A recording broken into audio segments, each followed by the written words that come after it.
They thought it was a game. Harass the waitress. Humiliate her. Then, they poured boiling hot coffee on her and held her down so she couldn't escape. It was the biggest mistake of their lives, because in the corner, a switch flipped. A Navy SEAL and his combat dog were done watching. And what happened next was more brutal, and more just than you can possibly imagine.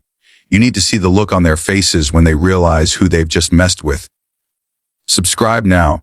Clara had been a waitress at the Lonesome Pine Diner for 3 years. It was a place frozen in time, a beacon of warmth in the dark red vinyl booths. Chrome stools that spun with a satisfying squeak, a black and white checkered floor worn soft by a million footsteps. The air usually smelled of greasy burgers, strong coffee, and apple pie. It was her sanctuary. She was 22, saving every tip for community college, dreaming of becoming a teacher. She loved the quiet, graveyard shift, the long-haul truckers who called her darlin', the elderly couples who held hands over coffee, the quiet solitude of the pre-dawn hours. It was a life of quiet dignity, of small hopes stacked carefully one upon the other. Tonight, that stack came crashing down. The 3 young men had swaggered in an hour ago, loud and boisterous, their varsity jackets announcing their status as local gods. Football players. They'd slid into her section, booth number 4, and from the start, it was a game of subtle taunts. Hey, sweetheart, you got a boyfriend. This coffee tastes like mud. You gonna make me a fresh pot with a smile? She'd borne it with the practiced, wary patience of someone used to being invisible. She refilled their coffees, took their order for 3 Grand Slam breakfasts, and tried to make herself small. But making yourself small doesn't work when the predators are looking for easy prey. It escalated when she brought their food. One of them, the ringleader, a guy with a cruel twist to his mouth named Brad, accidentally knocked his orange juice onto the floor. Oops, clumsy me. You gonna get that, sweetheart? She did. On her hands and knees, mopping up the sticky liquid with a rag, she felt their eyes on her, heard their low, appreciative chuckles. It was when she stood up that Brad grabbed her wrist. His grip was strong, meant to hurt. Hey, he said, his voice dropping to a false, intimate tone. We're bored. You gonna entertain us? Maybe a little dance. I bet you got some moves. But she tried to pull away. Please let me go. I have other customers. That was the wrong thing to say.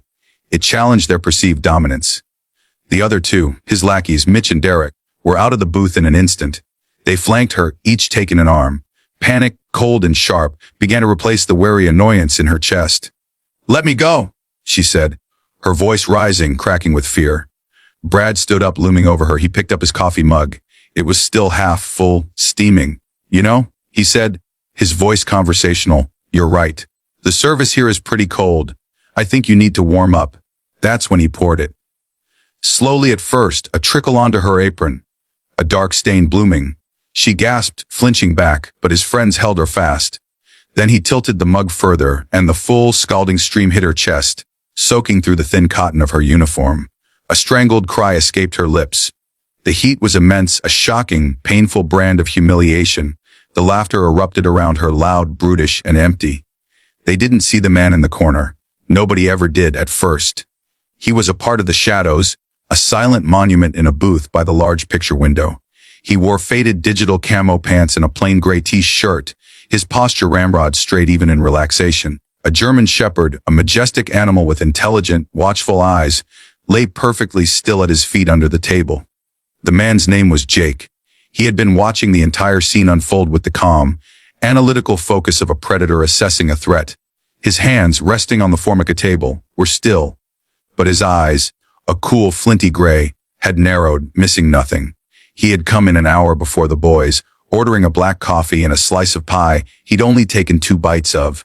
He was a ghost, a man passing through, wanting only silence in the road. The dog, whose name was Rex, was a retired military working dog, a veteran of 3 tours himself. They were a team bound by things neither could speak of, 2 old soldiers trying to find a quiet place in a loud world. Jake had seen the boys come in. He'd seen their swagger, heard their loud, privileged voices. He'd seen the way they looked at Clara, the way they diminished her with their eyes. He'd made a conscious choice to stay out of it. Not your fight, Jake. She's a civilian. They're just kids. Loud, obnoxious kids. He'd told himself all the things you tell yourself to avoid the storm you know is coming. But when Brad grabbed her wrist, Jake's right hand had curled into a fist, the knuckles white. When they held her down, a low, almost imperceptible growl rumbled from under the table. Rex felt the change in his partner's posture, the minute tightening of the muscles in his leg. And when the coffee was poured, when Clara's cry of pain and shame cut through the diner, something in Jake broke. It wasn't anger. Not anger was too hot, too chaotic. What settled over him was a profound glacial calm, a purpose. It was the same feeling he'd get before a room clearance, a moment of hyper clarity where the world slowed down and every variable became a piece on a chessboard. He didn't stand up. Not yet. He spoke. His voice was quiet, but it cut through the laughter like a scalpel. Let her go. The three boys turned, their smug faces a mixture of surprise and irritation. They saw a man, maybe in his mid-30s, with a weathered face and a quiet intensity. He didn't look particularly big. Sitting down, he just looked calm. Brad, recovering his bravado, puffed out his chest. What did you say, old man? This doesn't concern you. Why don't you finish your pie and mind your own business? Jakey's eyes didn't leave Brad's. I said, let the young lady go. And then you're going to apologize to her. Mitch, one of the boys holding Clara, sneered. Or what? You and your mutt gonna do something about it. At the word mutt, Rex's head lifted from the floor, his ears pricked forward. Jake gave a barely perceptible signal with his hand, and the dog settled, but his eyes were now fixed on the three boys with an unnerving focus. Jake slowly, deliberately, slid out of the booth. He stood to his full height, and the boys, for the first time, seemed to register the breadth of his shoulders, the way he carried himself, not like a brawler but like a weapon. He took 2 steps forward, stopping a good 10 feet from them. He wasn't trying to intimidate them with proximity. His presence was intimidation enough. Last chance, Jake said, his voice still dangerously quiet. Let her go, apologize, and pay your bill. Then walk out of here. Brad laughed, a nervous, brittle sound. He shoved Clara away from him, and she stumbled back against the counter, clutching her scalded chest, sobbing quietly. The three boys now faced Jake, forming a loose semi-circle. They were big kids, used to winning through mass and aggression. You think you can take all 3 of us, tough guy, Brad said, taking a step forward. I don't want to, Jake replied, his gaze sweeping over them, assessing, categorizing. Brad, the leader, all ego. Mitch, the follower, all brute strength. Derek, the third, already looking unsure, his eyes darting towards the door. But if you force the issue, it won't be a fight. It will be a lesson. That was the final straw for Brad. His ego couldn't take it. With a roar of pure, unthinking rage, he charged, swinging a wild, telegraphed haymaker aimed at Jake's head. What happened next was so fast, so brutally efficient, that Clara, watching through her tears, barely processed it. Jake didn't retreat, he moved in. He deflected the punch with his left forearm, the movement minimal, almost casual.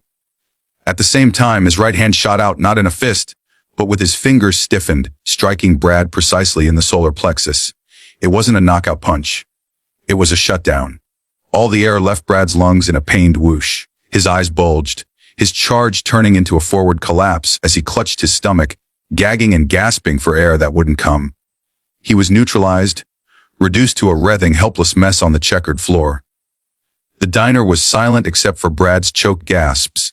The entire confrontation had taken less than 2 seconds. Mitch, seeing his leader fall, bellowed and lunged. He was bigger, slower. Jake sidestepped the lunge, hooked his foot behind Mitch's ankle, and used the boy's own momentum to send him crashing heavily into a nearby table. Plates and silverware clattered to the floor. Before Mitch could even register what had happened, Jake was on him, not with strikes, but with control.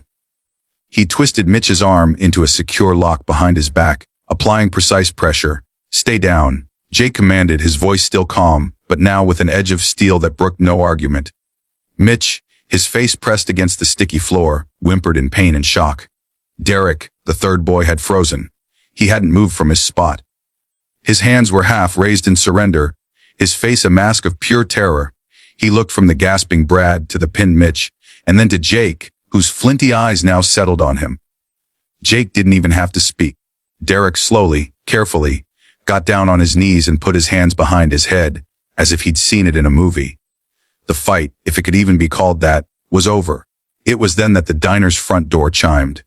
A state trooper, A large, capable-looking man in his 40s named Officer Miller walked in for his usual late-night coffee. He took in the scene in an instant: the sobbing waitress with a coffee-stained uniform, the 3 high school jocks, one gasping on the floor, one pinned in an arm lock, one kneeling in surrender, and the calm, camo-clad man standing in the center of it all. Officer Miller's hand went to his sidearm. "Everybody freeze!" What in God's name is going on here? Clara found her voice first, her sobs turning into ragged, urgent words. "They attacked me! They held me down and poured hot coffee on me!" He helped me. She pointed a trembling finger at Jake. Jake, seeing the officers slowly and deliberately, released Mitch's arm, standing up and taking a step back, his hands visible and open at his sides. He gave a slight, almost invisible signal, and Rex, who had emerged from under the table but remained perfectly still, lay back down. Officer Miller's eyes scanned the room, piecing it together. He saw the empty mug, the stain on Clara's uniform, the terror on her face, the sheer dominance of the quiet man. He focused on the boys. "Brad Jenkins, Mitch Thompson, is this true?" Brad, still wheezing, could only nod weakly. Mitch, rubbing his shoulder, just stared at the floor. Derek, from his knees, started crying. "We're sorry. We were just messing around. Have he attacked us?" he blubbered, pointing at Jake.